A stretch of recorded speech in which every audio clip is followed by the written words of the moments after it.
The insane lengths that Hailey Bieber went to reel in Justin Bieber. I mean, the clothes, the tattoos, even the cooking show. Are you familiar with this story? This is all new to me, and it hit me like a sack of bricks over the weekend. I will share it to you as I try and decipher it. Also, new details about Blake and Baldoni. I mean, now they're going after the real culprit. Steph with the deets, one of the great creators out there, is with us today. Also from ESPN, former ESPN anchor Sage Steele. I think she's a new friend. I think we're going to connect on a lot of things. Like what happened to Snow White? Oh, Lord, what a bomb. It's Hot Mics with Billy Bush, presented by LA Golf, and let's get started.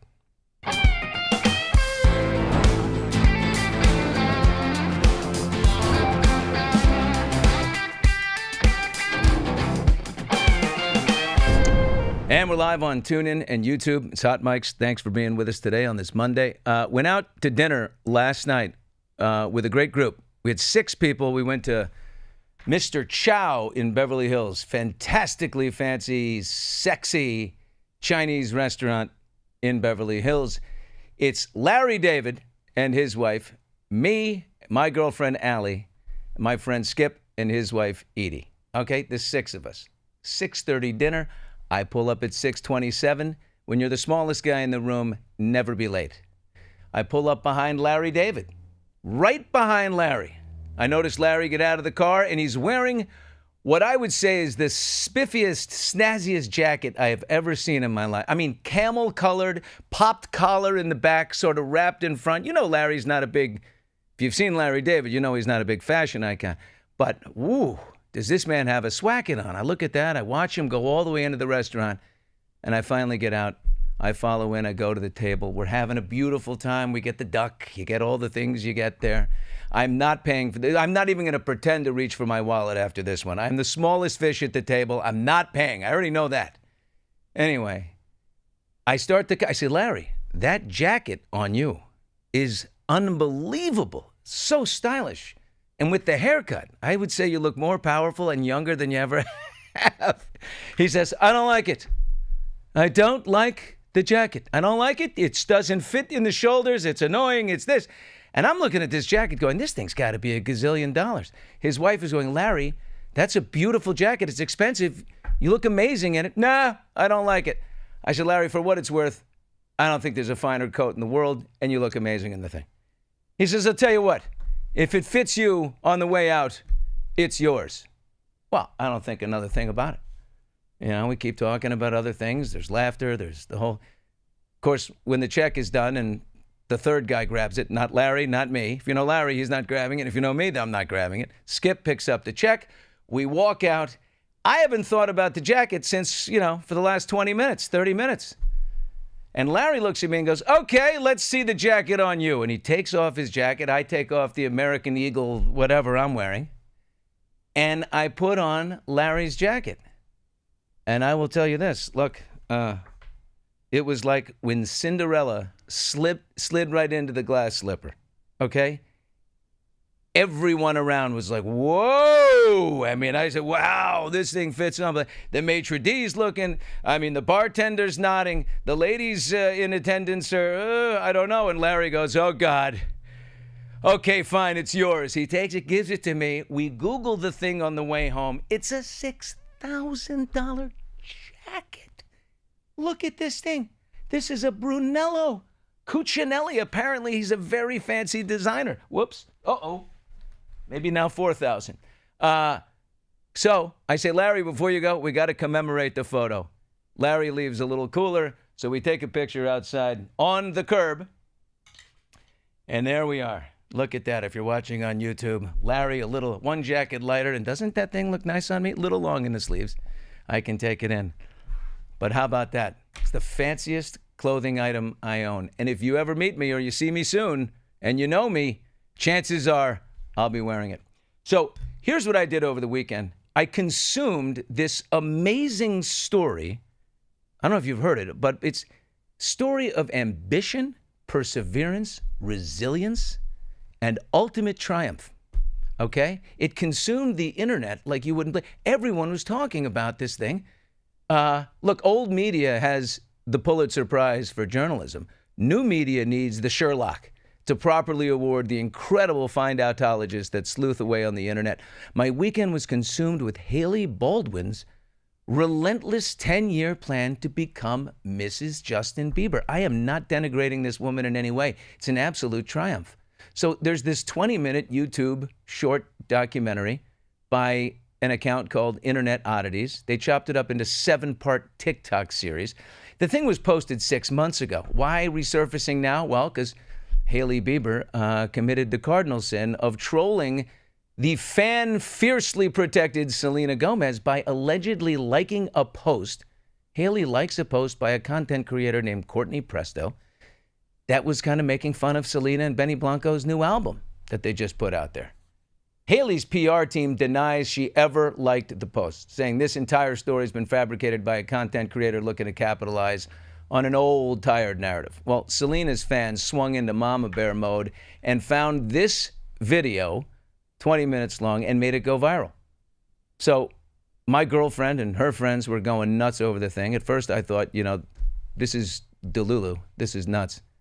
Then they made me watch the 20-minute short doc, and it is hard not to conclude that the daughter of the big screen's Barney Rubble, Stephen Baldwin, executed the most impressive pursuit and capture of the 21st century. It is impressive, it is legendary, it is iconic, and I will do my best to synthesize this magnificence for you. 2009, a 15-year-old Justin Bieber appears on the Today Show after releasing the song One Less Lonely Girl. Stephen Baldwin does what any father would do with a little girl. Take his 13-year-old daughter backstage to meet her mega crush. Right? Take a look at the cute little moment here where Hailey Baldwin, look at that, she's 13, little Biebs is 15. Adorable, backstage right there. I mean, this is, look, I've done this. I did this when Harry Styles came over to the iHeart studio, which was Next Access Hollywood at the time. There's my daughter right there, my oldest one, who actually is sitting 10 feet away from me right now. We'll get her out here soon enough. And my littlest one with the glasses down there meeting Harry Styles. I mean, if you can pull it off in the biz, there's nothing better than getting your daughter to meet someone, that they love. Okay, so that's the first meeting right there. Oh, and by the way, Bieber at that time, he was so adorable. When look at this picture. Look at little Billy and little Biebs. There we are. If you're watching on YouTube right now, you can see it on social, but we'll have it up later. But look at this. Little Bieber with his, swept front. So cute. Anyway, so that was 2009. 2011, Hailey attends the Monte Carlo premiere, the movie with Selena Gomez, and she poses on the red carpet with a magazine cover of Justin Bieber and Selena Gomez, who are young and in love and dating. Okay. 2012, they're now 2 years into their relationship. Biebs and Selena go on a sushi movie date night. And lo and behold, spotted in the background, following them on the date, is a young Hailey Bieber. Biebs is out there. He's on the date. The kids are following. They're going crazy. She's there. Now, 2013, we skip a year. Stephen Baldwin again takes her to the Los Angeles premiere of Never Say Never, the Bieb, concert movie, and they have their first photo together. We crop that out later, but there's Hailey and Justin. I mean, right? Things are heading in the right direction, but at this point, nobody knows what's going on. Skip ahead now to 2019. A woman named Dana, who used to operate a Justin Bieber superfan site, which tracked Justin Bieber's whereabouts, reveals that she was in constant communique years ago, leading up to, with Hailey Bieber, Hailey Baldwin at the time, who kept hitting her up on the fan site saying, yo, what hotel is Justin at? Where is he? And since this girl ran a site, locating Justin all the time, like somebody did with Taylor Swift's plane, Hailey would then book a room or a reservation for the bump-in at the hotel. Well, Dana did a superfan crowdsourced recreation video of Justin and Selena's Call Me Maybe send up. They made a little video. Everyone was doing Carly Rae Jepsen at the time. Hailey submitted to be in it. She got accepted. She was in it. Okay. Now we go back to the action here. That's just ahead. That's confirming from the future. Now we go back to 2014. Justin and Selena experienced their longest breakup at this time. Hailey has become tight in 2014 with the reality TV darlings, the Jenner girls. Okay? And so had Justin. Now they have this median point here. The connectors, the Jenner girls. The next year, 2015, Selena goes on a last-minute New Year's Eve trip to Dubai with the Jenner girls, leaving Bieber back home in L.A. by himself. Well, not too alone. Hailey was there. They go out. They allegedly hook up for the first time. She stays over. They have connected. But Justin makes it clear, I'm in fun mode right now, Hailey. I'm seeing some other people, too, including a brief little fling with Adriana Lima. How he pulled that off, I mean, wow. But also, more importantly, the singer Halsey. Justin starts spending a little time with Halsey. Now, Hailey does not like this. She posts the now legendary "Change the Station, Please" video on social. She's riding in like an Uber or something. A Halsey song plays. She posts herself going, "Change that station." Okay, Halsey is a fleeting situationship for Biebs. Let's not land on that too long. The real competition is Selena, and they say imitation is the highest form of flattery. Check out this montage that comes in this documentary. A montage of Hailey copying every look of Selena's. Hailey has a tendency to copy Selena's outfits and poses. Fans have dug up many examples of Hailey posting photos shortly after Selena, where she's either wearing the same exact outfit or something very similar. The copying allegations even extend to the poses she makes in the photos, as well as her facial expressions. Now, holding if you're the shopping lipstick at the container same the same way, the same earrings, the same furry-colored red dress, outfits are going to overlap with what other people are look wearing. at the same floral dress. I mean, what are the chances? They all kind of line up like this. All right. And then June 4th, 2015, Selena Gomez gets a little G tattoo behind the ear. 10 days later, Hailey shows up with a G tattoo behind her ear. Now, I happen to know her pastor. Her pastor, Chad Veach, also my pastor. That's his daughter, Georgia, who has special needs. And so a lot of people have G tattoos. I think some of the Schwarzeneggers have G tattoos. I think Chris Pratt might have one, also a member of the congregation. But anyway, it's in the same exact spot. February 2018, Justin Bieber and Selena get back together for like 4 months. It's their final hurrah. Doesn't last. 6 months after that, Hailey and Justin get married. 2019, Hailey gets a little J tattoo on the ring finger for Justin. Same design as Selena's J ring. Same spot given to her by Justin in 2012. I'm starting to think, oh my God, what is going on here? January 2020 now. Hailey and her friend Madison Beer coincidentally have dinner on the same night of Selena's rare record release party at Craig's in Hollywood. Just a small little place. Hailey went early before the party began. And so she was already there when the party started, asked the waitstaff, can you play Yummy by Justin Bieber while all the Selena music was going? Got weird. They said no. Then you look at the cooking shows. In 2020, do you remember Selena launches her cooking show, Selena Plus Chef? And she says things like, this is my real home. Welcome to my real home. And then another scene, this is my Nana. And it went for 4 seasons. Grandma was there with her. And now there's a spinoff for Selena, but in 2022, 2 years later, Hailey launches a cooking show and says, look, this is my real home. And look, this is my Nana. And we have her. I mean, almost it trucks out her grandmother the same way. 5 episodes and then it's done. But where did the inspiration come from? I don't know. But the interview comparisons start. They get pieced together, just like you saw the photo montages of all the same outfits. Well, similar quotes, eerily similar quotes over the years in interviews, all with Selena speaking first. Here you go. I realized that everybody else seemed to be narrating my life for me. Yes. So why don't I put something out that is my side of the story? I realized that I was able to tell my story about who I was from my own mouth, instead of people from the outside being able to tell my story for me. That was one of the moments where I was like, I don't have to be that 19-year-old body shape anymore because I'm not. That's the other thing too that I think I'm learning is I'm not 19 anymore. I'm 24 now. I feel like my body has changed the most even this last year. I mean, maybe Somebody all girls asked at that me a age while ago, say what's these the things, one but thing you there's wish like this people goes knew? on for quite some time, and all the bites are kind of the same. I'm like, what is going on? This is sleuthing of the highest order here. It's incredible. So did the stars align? Or were the stars moved and manipulated to be aligned? Is it the greatest pursuit of all time? Is it iconic? I don't know. Is it total bullshit? All I know is it's incredible how it lines up. And I will say this. In my opinion, whatever happened, if she pursued this, it's one of the great pursuits ever. It's an iconic move. We all had a crush on somebody, right? Imagine if you moved some chips around and you ended up being, the missus to that crush. Not bad. Somebody's got to make this movie. Anyway, Hailey is said to be weighing some legal options here against all the trolls. Courtney Presto, the original creator who said she liked that post that she put up about Selena and Benny and their album not being so good. She says, bring it on. I can prove it. Interestingly, TikTok has mysteriously deleted a few of Courtney's videos about Hailey, and the original alleged like has been deleted, but the metadata geeks can find it. I'm sure of it.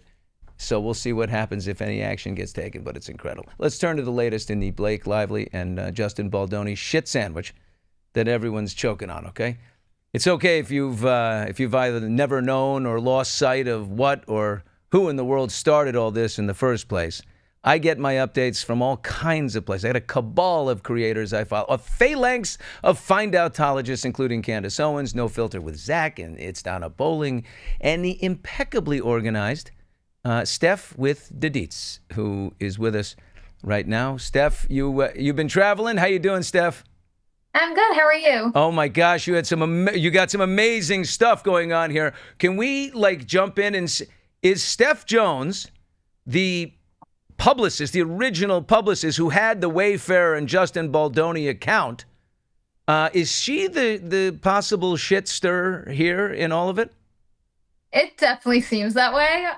Because I remember from the beginning when this first came about and hearing about how, the text messages the New York Times had put in their article from Jennifer Abel and Melissa Nathan and how they weren't even subpoenaed. That all came from Stephanie Jones because she confiscated Abel's phone. And I do think she started a lot of this. And there's also the fact that Stephanie Jones allegedly has a connection to, I believe her name is Megan Howie, the author of the New York Times article.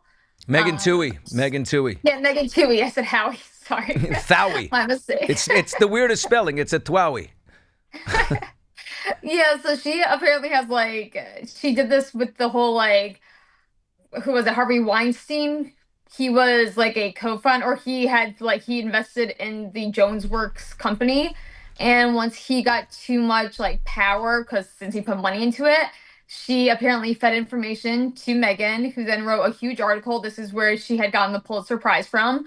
So I think Stephanie Jones has a way of taking people down, but doing so being in the background, not really being part of it. But I think now it's coming out. So Stephanie Jones was understandably, I guess, mad that Jennifer Abel, her star publicist who was on the Wayfair account, is kind of very tight with Wayfair and doing their own thing. And Wayfair and Justin Baldoni's really leaning on her. And it looks like she's going to leave and go her own way. And Stephanie Jones gets mad. And she's took her phone, it's a company phone, so give it back to me. Takes the contents, and somehow all the contents of that phone end up in the New York Times. Most likely via, Blake's publicist, Leslie Sloan, I would assume, gets it there. So if Stephanie Jones had not done that, no one would have ratcheted up on both sides, and this probably never would have been out there. Right? Is it possible that this couldn't have happened?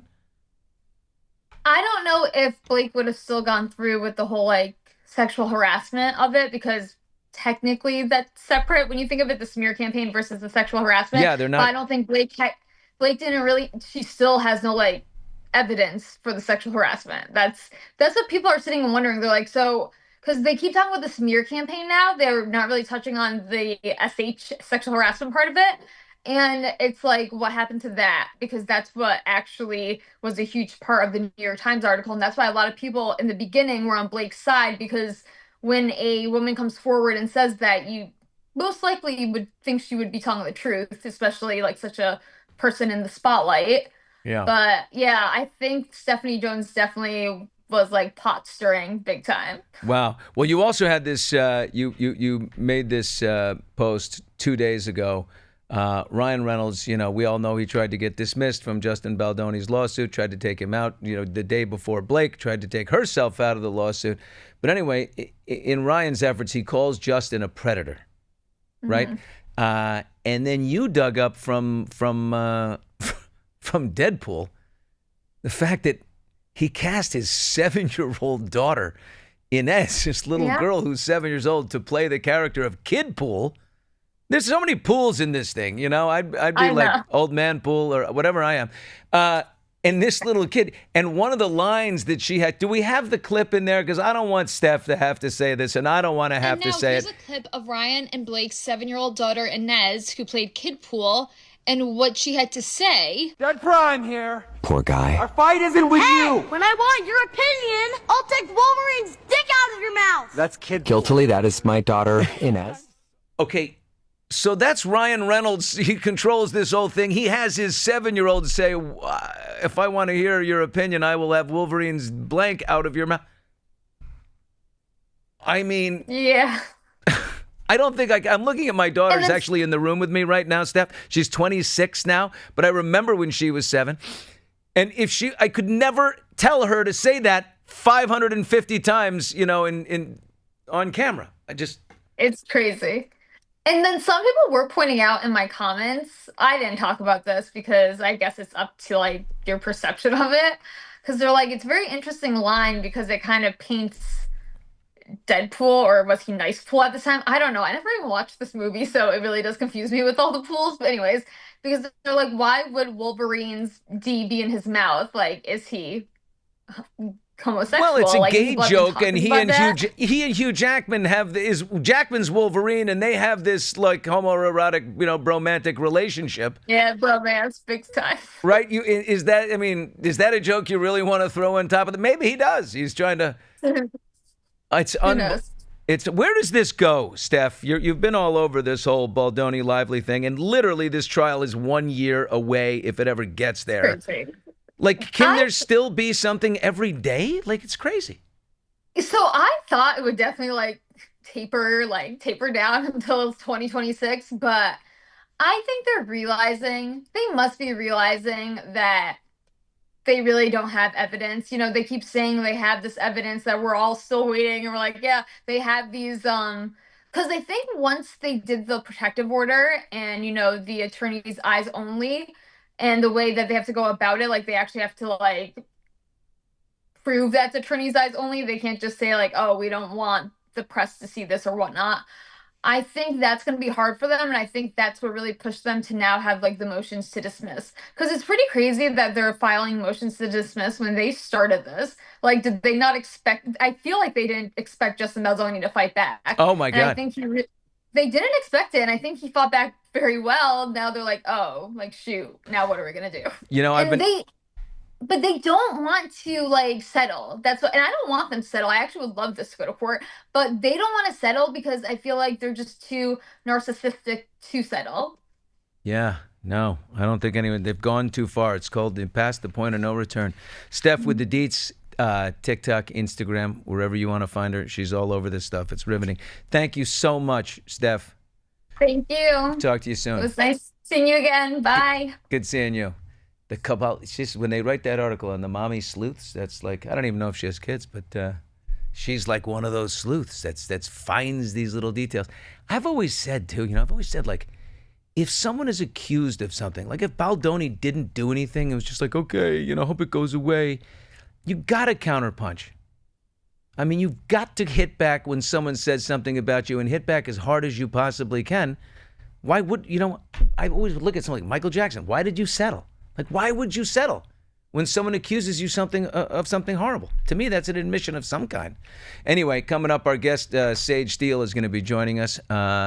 She's got a connection to Blake and Baldoni, and she has a few thoughts on the Snow White movie. Did you see it? Not as many people saw it that were supposed to see it. That didn't work out so well. And what an interesting story. Fired by a large media company. Hey, I know what that's like. We'll be right back. This is Hot Mics with Billy Bush, presented by LA Golf. Well, Welcome to LA Golf. You guys ready for the tour? We're the only golf company that manufactures its clubs here in the United States. All LA golf drivers are built right here. I'm very excited for today's production. It's going to be 4 left. Anybody hungry? So does he like work here? Work here? He lives here. Right, here we go. And welcome back to Hot Mics with Billy Bush, brought to you by LA Golf.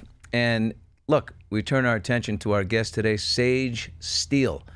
She does her own show, the Sage Steele Show. Hi there, Sage. I can see her right now.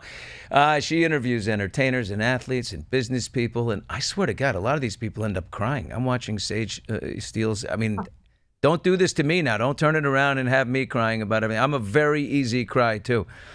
Sage. I know you're soft, and I like soft people.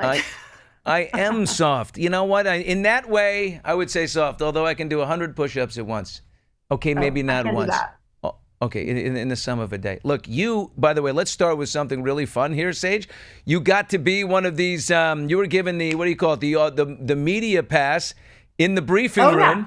You got to go to the White House, and obviously Trump threw out someone from CNN that he didn't like or something. You got a new media seat, they call it, in the press briefing room. Let's take a look at Sage Steele firing away. The House already passed the Protection of Women and Girls in Sports Act, which was a really big step for women and girls. So far, the Senate, as we know, has not brought it up to vote. We all know executive orders can be overturned, so I'm wondering how important it is to the president to get Congress to bring this, to pass legislation. So there are no instances like the past administration that really tried to destroy Title IX. It's incredibly important that Congress immediately acts on this. How about that there? How did that feel? Do you feel like you missed your calling and you should be like, White House correspondent for whatever? I wouldn't quite go that far. I'll say this. I mean, I was in the, sports industry as a journalist for like 30 years. Billy, I was so nervous for that one question. It just felt completely different because of the setting, being in the White House, all these reporters who've been doing that for years, many of them, and I respect them so much. It was an honor, and it just goes to speak, honestly, in my opinion, about how this administration is trying to maintain its transparency. Like, that's the word that they keyed in on throughout the campaign, et cetera. But I really believe they mean it. I feel it. Like, why are you going to let me in there? Obviously, I've been very vocal, obviously to some people, very vocal on why women's sports should remain just for women, not men, no matter how you identify. And so it was natural, I guess, that they had me in on the day that President Trump signed his executive order to keep men out of women's sports. But I was really nervous. Like, I interviewed many people in my career. I was super nervous for that. I would be the same. I mean, there's too many other people watching you, and then you just got to get the question out and the whole thing. I don't care how long you've done this or how long I've done this. When you that's a different pool right there. And that I saw the back of the head. I assume that was Caroline Leavitt, the 27-year-old press secretary. Yeah, she's like half my age, and I'm watching her on this podium. And I mean, she has such poise. She is quick too. And these reporters, savvy, and they think they're going to get to her.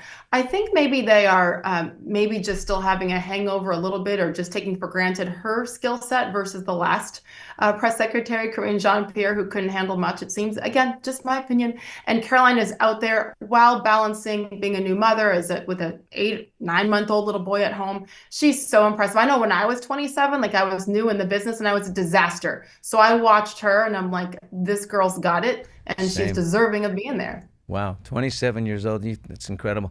So you, okay, let's jump. You and I have so much in common. Can we dive in here for those who, if you don't know Sage Steele, which I think you do, you got suspended by ESPN in 2021 for comments on the COVID vaccine that you made to Jay Cutler. Let's take a little peek at this. What's the Band-Aid for?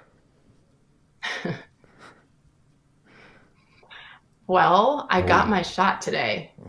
I didn't want to do it, but I work for a company that mandates it, and I had until September 30th to get it done, or I'm out. I got a little vibe there because I've done this for so long. Sage, did you have a chat before the interview and you told him and you were bummed, and then he brought it up in the interview? That was discussed pre. That my tentacles tell me that was like a pre-chat. And then he just brought it into the actual chat. So it was a quickie pre-chat about many things. So I had literally just come from getting the vaccine that I was forced to get to keep my job at Disney. And that's why he's like, Band-Aid? And I'm like, setting up my Zoom at the same time. He's like, do you care if I asked you about it? And I was like, no, of course, not knowing really what he would ask. And that was like towards the end of the interview. So I'd kind of forgotten that we discussed it. And then when he said it, I was like, oh crap. I mean, listen, I wouldn't change a thing about what I said there because it was genuine. And I actually really held back my feelings a lot. Isn't it amazing, though, 3+ years later, how times have changed? And for me to just say that I didn't appreciate being forced to get an experimental vaccine got me suspended and eventually led to my departure. My decision to sue ESPN and Disney, actually. How times have changed. And all I questioned was that it was happening too fast. And now look at the science, right? It was too fast. So that is what got me in trouble and led to the suspension. And listen, I had 16.5 years at ESPN, my dream job since I was a little girl.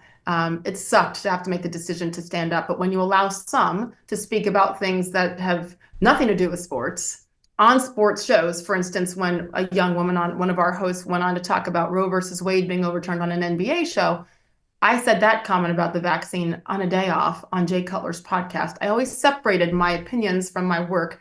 So I just had the wrong kind of opinions, and that's why they didn't like me. But it moved on, right? I mean, they forget what ended up with this. It seems like they said, hey, they slapped your wrist. Did they just turn around and fire you immediately after that? No, I actually was never fired. I was suspended for 10, 12 days or something. Because of that comment right there, nothing else. Yeah. And even though, they told you to issue an apology, you did. I issued an apology. It was way after the fact. But I gave a groveler, I mean, nobody wants to lose their nice job. And I had already done that, but I wanted a new one. So you want to get back into the club because the club is all you know. So you issue an apology and everything should be fine. So I thought so. Yeah, that's what I thought. And again, I only did the apology because I was told that if I didn't apologize, I couldn't keep my job. So, similar thing. And single mom, 3 kids. I have all 3 kids in college this year. You know what that's like. I needed the paycheck and I actually really, really loved my job. I was moving on as well. I was told that, hey, you sit out. We're going to paid suspension, but sit out. It was embarrassing. Publicly apologize, which they then distributed to every network platform, Washington Post, New York Times, LA, to make sure I was really embarrassed. I remember. And then then we'll move on. But they kept taking assignments away from me and not promoting the pieces I was doing. And the Rose Parade took that away from me. And this is 3 months later when I hosted the Rose Parade in Pasadena, right? Yeah. For the Rose Bowl. So I would have been fine had they not continued to punish me, which was the agreement if I apologized publicly and was suspended. But they kept taking things away, again, while allowing peers who were more liberal and left, frankly. Oh, Stephen A. Smith can say whatever he wants. Stephen A. can say whatever he wants, and I think he's apologized once, but he literally can do whatever he wants, right?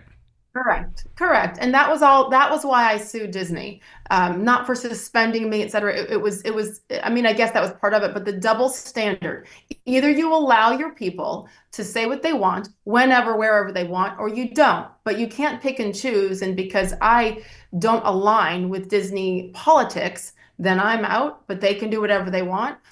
It's all interesting. Or nothing. That's what my lawsuit was based on. Right now, it's interesting is Rachel Maddow, who makes $25 million a year for 1 day a week to be on the air Monday nights. That's it. Now, right now, she's doing the first 100 days of Trump, but she literally trashed her brand new boss. I mean, ripped the boss, ripped management on air, live. Nobody knew about it. Imagine the boss is sitting in there. She's listening, and there's Rachel Maddow just destroying her. And what happens? Nothing. Nothing. Oh no! I mean, they can't get rid of her. She's synonymous with MSNBC. Oh, that was when they fired Joy Reid, right? And she crushed them. She stepped. How dare you fire Joy Reid? She stepped up. Joy is an institution. Joy is an icon. Joy is whatever. You know what, though? And they had to fire like 100 different production people, and they had to relocate them, and all the while you have an employee who makes $25 million. Now, if for one day a week. If you took a little bit of that salary and gave it to some of those other people at those 100 people, you wouldn't have to fire them. I think the big picture is that with these corporations, they can do whatever the hell they want, I guess. But more and more, when people say no, it's not fair and it's not right to punish some but not others. I mean, when I think of DEI, which I think the initial premise was probably okay, it turned into something way over the top. Diversity, equity, inclusion. Billy, to me, that begins and ends with diversity of thought.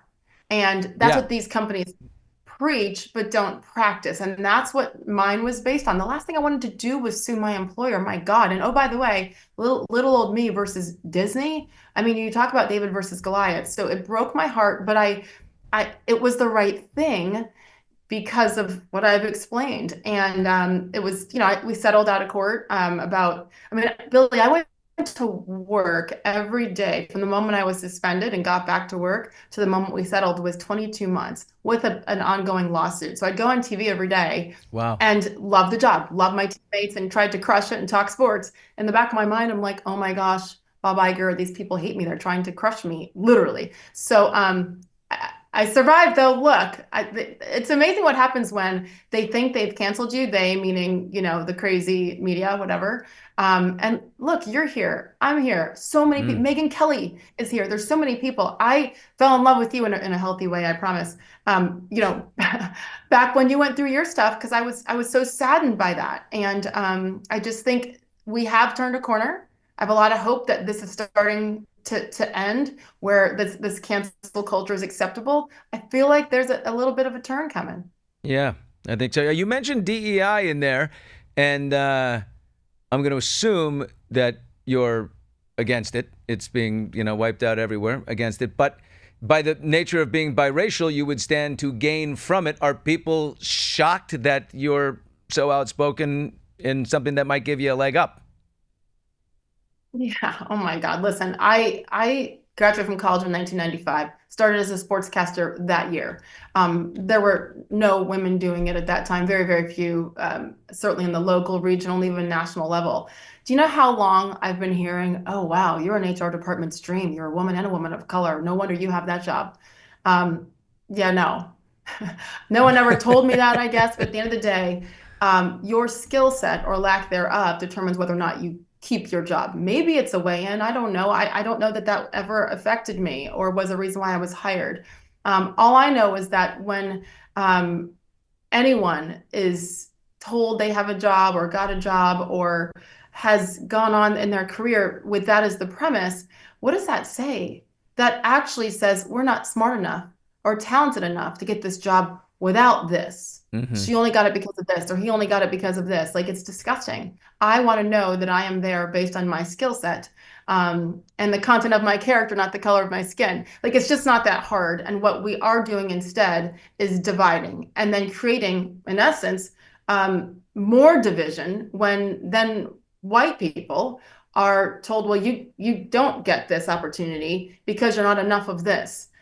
Stop with it. I love the fact that companies are throwing away and getting rid of these departments. I love that colleges and universities are as well. And you know what, though? It's taken a long time because there's a lot of money to be made when you create racial division. CNN, MSNBC, you name it. So that is also turning, and I absolutely love it. And I know that at some point, maybe that was a way that I got in initially. But they don't do you favors for that long. It's about the bottom line. And that's another reason why these companies are finally saying, no, we can't do this anymore. Yeah. Who do you admire? Like, who do you admire in this biz that, or whether whether they've been fired or been through something or got back up or, cut their own path? Who do you look up to, or who do you think is great? One person I've gotten to be friends with Megyn Kelly. Actually, we had the same attorney helping us out, Brian Friedman, who you all know quite well. You and Meg. Hold on, let's go through the people that Brian Friedman, currently representing Baldoni, right, against Blake Lively, and let's just say he's doing a very strong job, probably the strongest, I would say, unbelievably strong. He but he doesn't. I mean, he had Don Lemon, Chris Cuomo, Tucker Carlson, Sage Steele, Megyn Kelly, Chris Harrison, The Bachelor. Holy mackerel! He This had guy, Gabrielle Union when that whole thing was Gabrielle happening. Union. So if you hire Yes. Brian Friedman, it's pretty much over. At that point, like the other side goes, "Oh God, give me the number. Give me the number. What is it going to be?" He doesn't even have to show up anymore. Brian Friedman, he is. I mean, he's my friend, Brian Friedman, with his wife and his 2 sons. Like, they're family to me now. And when I was at my lowest point and literally was scared to death, but thought, what do? I have to support my family. And Chris Harrison, we've been friends for 100 years, and he was watching from afar, and he called me. He's like, Sage, I love you. This is what you need to do. You need to call Brian Friedman. And I'm like, And so Chris is the reason why, So Chris is someone I admire, who obviously was crushed by Disney, ABC as well. You asked me who I admire, Megyn Kelly, and what she went through and the human being that she is, much less the incredible talent, who is so courageous and absolutely fearless. I admire Megyn. I admire Dave Rubin, a former Democrat gay man who, has seen the light, I guess, in so many ways, in the divisiveness that certain people like to create. I admire Joe Rogan so much for his courage. And I know it's easy to say he was the he has host it now, of Fear but Factor. Just to get. I was started at NBC and Access Hollywood. I remember talking to Joe when he was the host of Fear Factor, the reality show. I mean, right? Does anyone recall Joe Rogan as Fear Factor? I mean, he had a leather jacket on, and be like guys on a giant iron plank over a street, then you'd have to balance your way. That was a great show. Yeah, I mean, but there's so many people who have made it now, but nothing was given to them, They had to start from the bottom and claw their way up, or be here, Megyn Kelly, come crashing down, be called a racist and all these other things just for wanting to have a conversation. And look what she has done now. I admire Tulsi Gabbard. I know she's not in our business, but there's so many people in Washington now who are trying to do good things. My ultimate hero, the one person that, if the question is, who could you have, if you wanted to have dinner with one person, who would it be? It'd be Condoleezza Rice. A woman who has showed so much courage and has never been enough for so many people, for the left to celebrate. She's not Black enough, right? There's so many good people. And I actually believe, despite the noise, there's a lot more good than bad, even within the media. I want to be friends with Condoleezza Rice so I can get invited to play the Augusta National I knew Golf you'd Club, say that. where I knew it. Condoleezza Rice is a member of the Augusta Green jacket. Oh, yeah. For sure. Hey, were you at all surprised that Snow White did not perform as Disney had hoped it would? It's a disaster. $43 million domestically. It's probably going to fan out on a $270 million budget. My thought is, if this had come out 2 years ago when Rachel Zegler started some of her comments about, I don't need no man. The many things she said. Do you think 2 years ago it would have been so bad, or is it because right now people they're so fed up, they've had enough that they rejected it based on her? I remember those first comments, and there was a lot of uproar about that, and I was pleasantly surprised because of where we were 2 years ago. The problem is, apparently she's not smart enough to learn her lesson. Shut up. Yeah. And move on and take your millions. But you have to pay attention and listen. And she has chosen not to. That acronym, the FAFO? Well, that's kind of what she has done. And more importantly, that's what Disney has done, because Disney could have stepped away from her a couple of years ago. I know they would have lost a lot of money, but Disney has continued to do this. So am I surprised? No. I usually try to be really positive and, total optimist, and also just, lead with kindness, etc. I don't mind seeing this one bit, because I think that, first of all, it's a lesson that people are done. They're over it. Stop with this. And also other companies, people learned when Bud Light screwed up, didn't they? And so maybe slowly but surely, if others are watching, others with a brain are watching, they're going to say, you know what? She might be as talented of an actress as there ever was. Obviously not. But she might be. Someone else like her might be coming along. And it is up to you who you choose to represent you, and then how you choose to allow them to behave. So I don't like to see the demise. There's a lot of good people at Disney, but this is what you get, and you've taken it too far, and shame on you for not learning your lesson. But screw her for what she said in her most recent statement, and hoping that not a single Trump supporter ever finds peace in their life. She's a dark sad, miserable person to wish that on others. To wish that on the person who won the Rachel's popular vote is just saying, don't go see my movie. I mean, just from a business perspective, like you should be a little smarter than that, even if you believe it. And you can be, you know, she's free to believe anything she wants. But you know, Disney wasn't happy with that. They shut the press out of, you know, the red carpet events. They knew this shitstorm was coming their way and that it wasn't going to perform. They continued to do this stuff, right? I mean, Gina Carano, there's so many people that they've done this to. I look and I'm like, I know there's smart people at the top there at Disney because I've met a lot of them. But I guess there's a difference between smart and common sense, or they just not have the balls to make the right decision. I actually think a lot of it lies there. Well, yeah, Snow White said that turned into a total disaster, and you know next week it's gonna plummet. But Sage, couple of questions for just interested that you were born in the Panama Canal Zone. Is it okay that we take this back, or do you feel a connection there? Are you okay with us reclaiming it? Yeah, I'm like, well, if it's not called that anymore, what is the Panama Canal Zone? It's not even. It's like just an area around it, or were you born on the canal? In the water birth. No, military base, U.S. soil, okay? And I guess now we're reclaiming all that. Listen, John McCain was born there too. So I feel like the acknowledgement will still remain. I left when I was 11 months old and haven't been back. I don't know, like, where would I go if I wanted to go visit that? I don't know. You lived all over the place. You're an Army brat, right? So just all over the world and like never more than a year in a certain place oftentimes, and you're like a child of the world.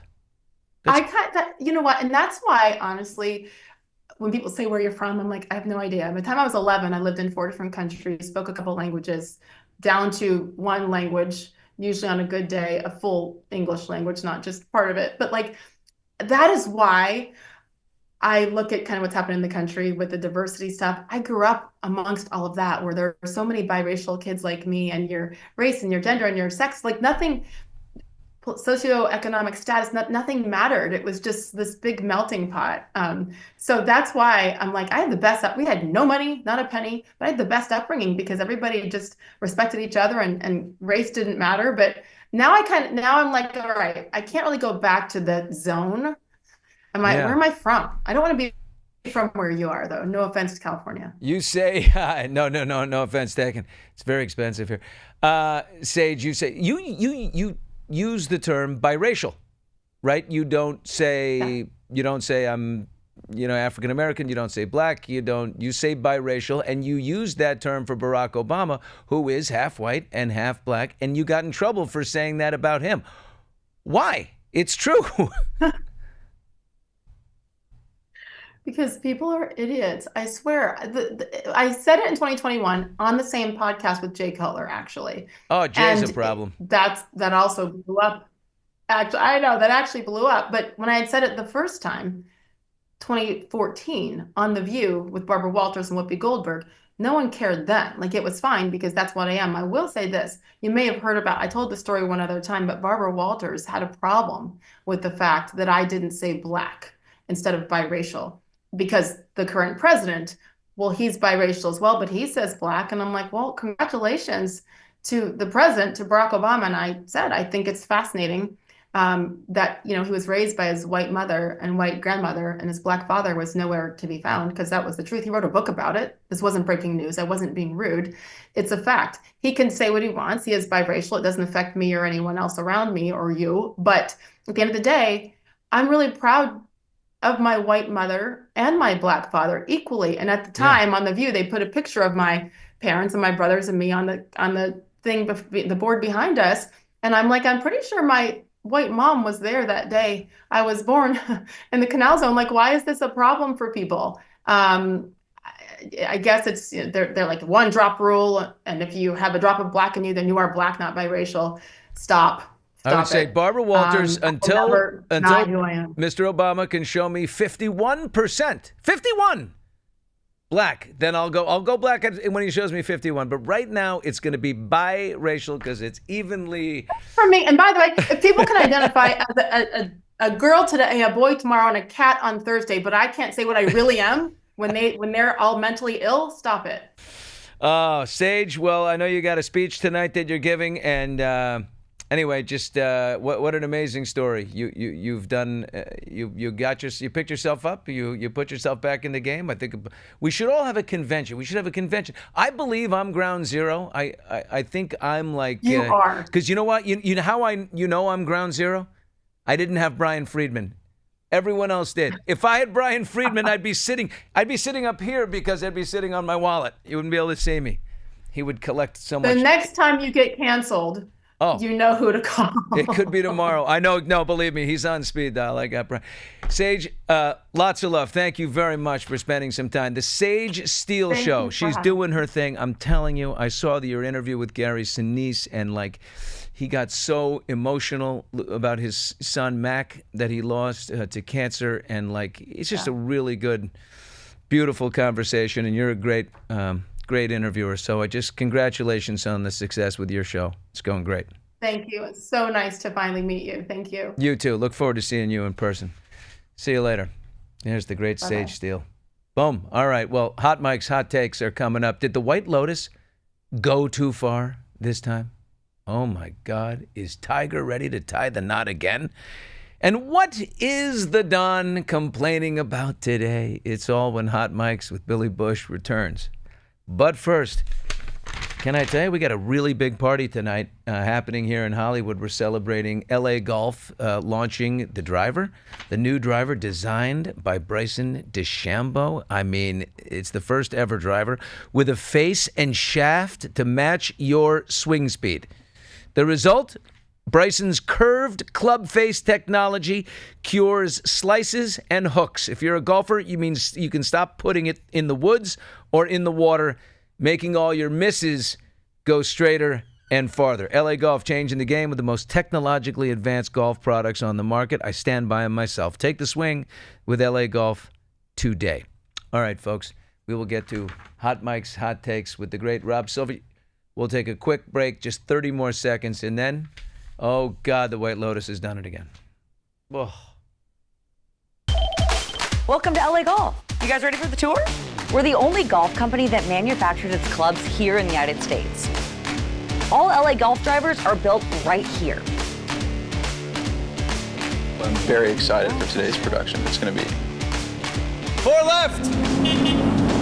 Anybody hungry? So does he work here? Work here? He lives here. Oh, you're so... I'm getting yelled at by my daughter. She's in the studio here. Thank you for putting that picture up when I was 12 with Harry Styles. You were so cute then, and you're just gorgeous now. Absolutely. 27 years old. But you know what?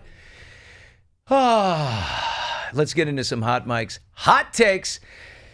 The White Lotus, Rob, they struck again last night. You said it with this particular scene that's got people disturbed was actually in, then they took it out. Well, I saw it last night, and it's very much back in. And I still think they removed it or something on my feed, but it's back in. Last week, the brothers' kiss was something. This time, I'm not even going to say what it was. No. For those who did not see the White Lotus, you should catch up on it. But there is beyond, the two brothers are in a scene with another woman. And they're drunk and they're on drugs. They're drunk and they're with another woman and they're on a yacht and they're all three together. But then the younger brother makes a move and engages in a certain act with the older brother who was so drunk and passed out. And he wakes up to see it happening and he's like, oh my gosh. And it's just too much. Yeah. Do you think there'll be any blowback? Or it doesn't matter? This thing is... So to speak? Did it jump the shark? Is it... I'm just saying, I mean, so to speak again. That was, I've never seen anything like that. Put it that way. No. I think Mike White, who's the creator, producer, director, I think he knows what he's doing, and he knew he was going to do something like this, but he didn't open up season 1 with it. We've been conditioned, right? If you're a White Lotus fan, we've been conditioned for this moment, so we can... No other show can survive it, but the White Lotus can. Do you think he feels every season he needs to top it? because this would be hard. Listen, there's stuff you can do, but that was pretty big. That's interesting because that's sort of our culture, right? Right. Don't we feel like somebody always feels like they need to top it? I mean, now we got reality shows where it's like, the MILF and the Boy Scout. Here we go. Let's take a 9-year-old and put him with a 70-year-old. Like, this is crazy. Like, people just get crazier and crazier and crazier and don't know where the line is. The White Lotus is so well written, so well shot. The music, it's all so good that I don't think they need to. Just keep it right at this level of weirdness and don't go anywhere near what I'm seeing here. And by the way, we haven't seen episode 7. No. And so it may get even worse. Right. How many episodes are there? Like 10? But at least we didn't see anyone's actual naked wiener last night. I'm getting a little tired of that. Right, I agree. I'll be honest All with right, you. Bill, Tiger Woods and Vanessa Trump. This is Don Jr.'s ex-wife. They have a daughter together, Kai, who's a golfer, didn't have a good weekend. But now they're together. By the way, Tiger's 2 kids go to school with Don and Vanessa's daughter. That's right. Kai. So they posted photos, right, which stuns. Tiger is very private. And they wrote, "Love is in the air. Life is better with you by my side. We look forward to our journey through life together." He concluded the post this way: "At this time, we would appreciate privacy for all those close to our hearts." Bill, how could Tiger be asking for privacy after what he just did? It seems a little, well, it's a ridiculous request. Because they're circling the wagons on this one. And Tiger's just like, let's put this out. Let's not try and play games and, hide themselves. Remember when Jay-Z and Beyonce, they were married and they still, wouldn't be filmed together and Right. What was the point of that? We know you're together. They said, okay, there's so much. Let's just put it out there and then we'll go on. Because all I know is Don Jr. left her for Kimberly Guilfoyle. I don't get it. What the hell? I don't get that at all. Are you kidding me? She is gorgeous, Vanessa. Wow, is she pretty? And Tiger, he's a tiger. Tiger. But, Bill, do you see it going the distance? Oh, I don't know. If I were him, I would. After what he just wrote? He caught the tiger by the tail. He ought to hang on to Vanessa with 2 hands. But he's never, ever been open about this, ever, with any woman. He's in love. You know what? They're my favorite couple right now. They are. And nigga, this second picture here we're looking at, Tiger and Vanessa. She's laying with her arm, on his chest, and they're laying in a hammock together. It's beautiful. Yeah. Tiger just had surgery. He had the Achilles heel. The Achilles. Tiger's been through a lot. He's put other people through a lot. He's put whatever. Yeah, but I'll be fine. I hope this works. Me too. Love lift them up where they belong. All right, Bill. The Don is focused on some big issues. All right. Vanessa's former father-in-law. That's right. He's not happy and is demanding Colorado take down the painting of him hanging in the state capitol. And here's what he says. He's very funny. I love it. Nobody likes a bad picture or painting of themselves. That's true, by the way. What a nice way of putting it. But the one in Colorado in the state capitol, put up by the governor along with all other presidents, was purposely distorted to a level that even I, perhaps, have never seen before. The artist also did President Obama, and he looks wonderful. But the one of me is truly the worst. She must have lost her talent as she got older. Bill, is the portrait that bad? Put that thing back up there for the YouTube audience here. I really need to take a look at the jowls, the face is a little wide, the hair's flat. It doesn't have a lot of a billion. His mouth is very small right there. I don't think very little bites, as he used to say to John Kasich when little hands too. Little hands, little bites. He gets upset by that. Yeah, I don't think it's a very good photo. But you know what I love? His statement is so thoughtful. It's thoughtful, like he's really hurt. Big Don got his feelings hurt. He's mad about his He brings up Barack Obama. They looks wonderful. When's the last time he said anything, Barack Obama and wonderful in the same I'm phrase? shocked he didn't say Barack Hussein Obama, which he normally does. Throw in a quick Hussein. Right. All right, Bill. Let's talk some March Madness, which for the most part has been March mildness. But there is one game, my alma mater, the University of Maryland. Oh, here we go. The moment of the tournament, down 1, 3 seconds left. They give it to their freshmen. Steve, let's roll it. Here we go. It's Maryland, College Park. Oh my gosh, a standard layup. No. That's no standard. That's off the opposite foot, going left, and you're a righty. That's not a a standard layup. That is a very tough shot, So Bill. the bar is going crazy? They're going crazy at College Park. It's a layup, Rob. It's not a layup, Billy. Rob, he Bill, jumped it's up. not a layup. He, off Bill, the backboard, hit a shot. Bill, it's 12 feet away. A layup is 2 feet away. I'm a basketball authority, and you know that. I know basketball. It was an incredibly difficult shot. In fact, some people think he walked, which he did not. So Maryland moves to the Sweet 16. I'm back in the game. Was anyone expecting someone to throw a ball 3/4 the length of the court and it go in? Because what I just saw was a layup. And that happens.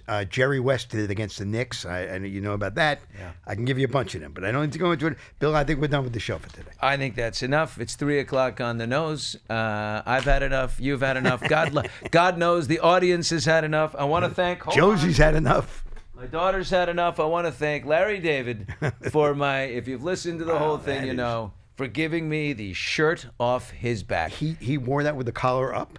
Oh, stunning the way he wore it. You'll see. Hot Mics with Billy Bush presented by LA Golf. What a round. We have a big event tonight for LA Golf. Can't wait to tell you about it. Bryson DeChambeau is in town launching the new driver. Luke Bryan is going to be playing a cozy little show there. And so maybe we'll get the boys to chat about it with us on Wednesday. Thank you for listening today, and we will be back on Wednesday. Bye-bye.